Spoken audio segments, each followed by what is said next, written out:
Today, it's common that we expect our partners to be it all, to be everything. Not only our friend, our confidant, our lover, they're supposed to fulfill all our needs and wants and wishes. And Esther Perel said it really well. That's just basically impossible. If you're ever felt like that in a relationship, well, then you're in the perfect spot. Because we're going to talk about that today and why we can't rely on our partner, our past, our present, or our future for all things in our lives. They can't be our best friend, our lover, our confidant, our cheerleader, our everything. It's just physically impossible. They can be a lot of things, but they can't be everything. And there's some things in life that, well, we need to seek professional help with. So if you've ever thought about therapy and you're a man, well, you're amongst the rare ones. Maybe you're just wondering what it's like. I can tell you after 4.5 years of therapy that it can be the most powerful things, but not everyone needs it.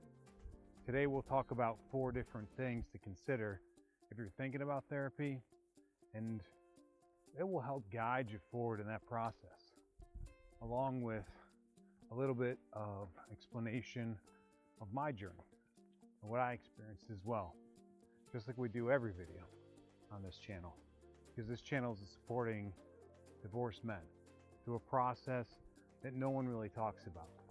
Well, they talk about it if you want to maybe like bash your ex and feel better about it in the short term. But if you're looking for long, realistic change, you're in the right space. Additionally, if you're stuck in the rut of divorce, if you no longer recognize the man in the mirror after divorce, check out the 7-day course below.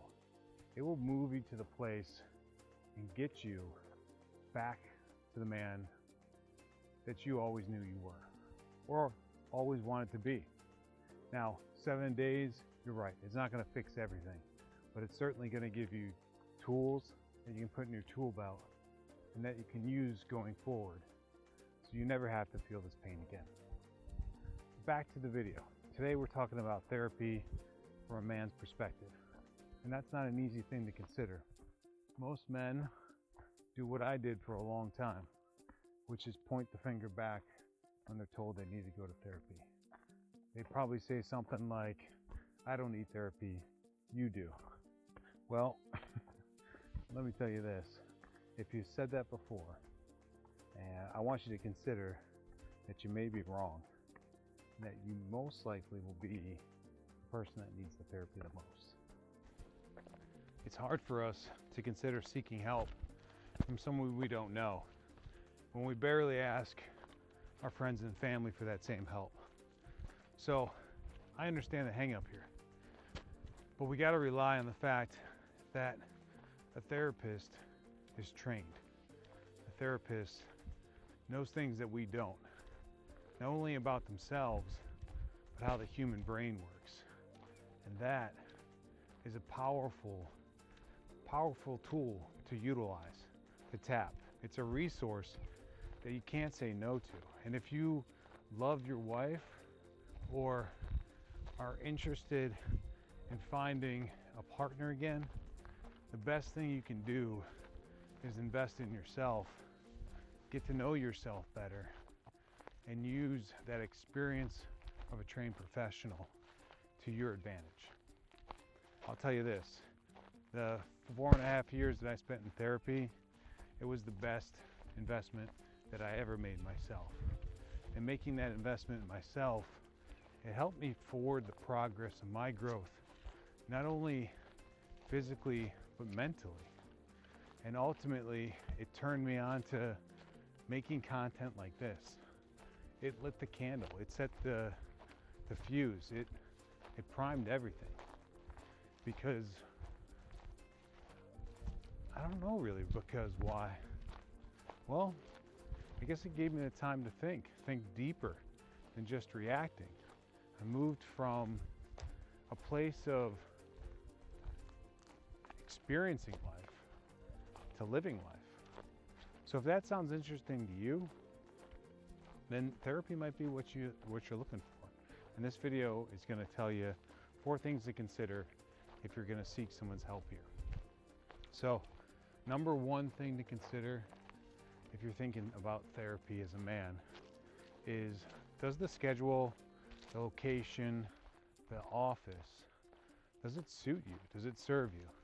Does it feel like something that makes you comfortable?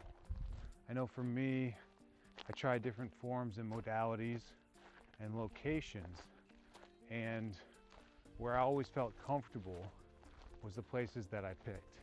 Ironically, the therapist typically felt, I think I tried 3 different spots, and I called, seemingly every single therapist in the area at one point in time. They were really busy.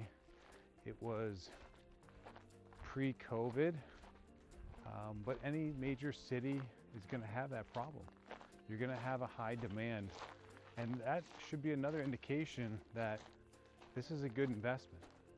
If the wealthiest people in affluent areas are seeking help, seeking therapy, that might be a sign that it's a good investment.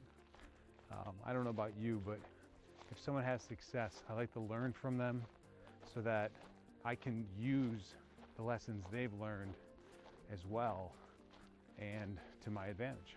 So again, make sure that office, make sure the location and the schedule works for you. You're gonna have to make sacrifices here. It's not gonna be perfect. You're gonna have to probably move things around, but if you can apply the 80-20 rule to it, if it seems like a good idea, I would say you trust your gut here. You're gonna know the parameters you need. Just listen to those parameters and go there. Next up, it's a pretty straightforward one. It's, do you feel comfortable talking with the therapist? Do you feel heard and understood? Do you feel that they, I guess here it's really simple. It's gonna sound complex, but you ever meet a guy and you just click? It's got to be like that too. You can't feel uncomfortable, intimidated. So for me, the most powerful connection that I had with a therapist was somebody that was older, feminine, like a grandmother for me. And I mean that with all due respect, because she is phenomenal. But that was always a role of trust for me, my grandma's, and love. So probably why I felt comfortable picking her if I had to psychoanalyze it. So maybe that means the people that you trust in your life were male, maybe it meant female. I'm not sure. Only really you are gonna know. But this is where that trust the gut instinct is gonna come from. You're probably not gonna know in the minute why, the deeper why, right? But over time it may come up, it may not come up.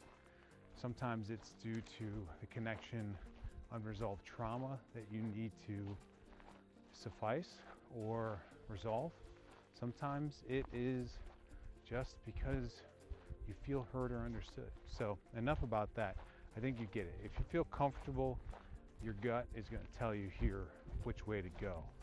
Number 3, make sure that their training is in something that you need, or that it's a specialization.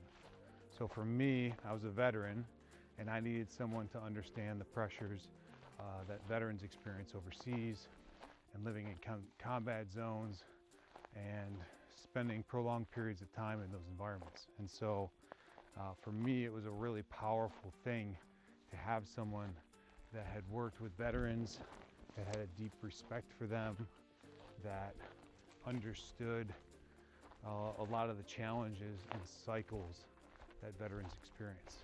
So make sure that the modality is right?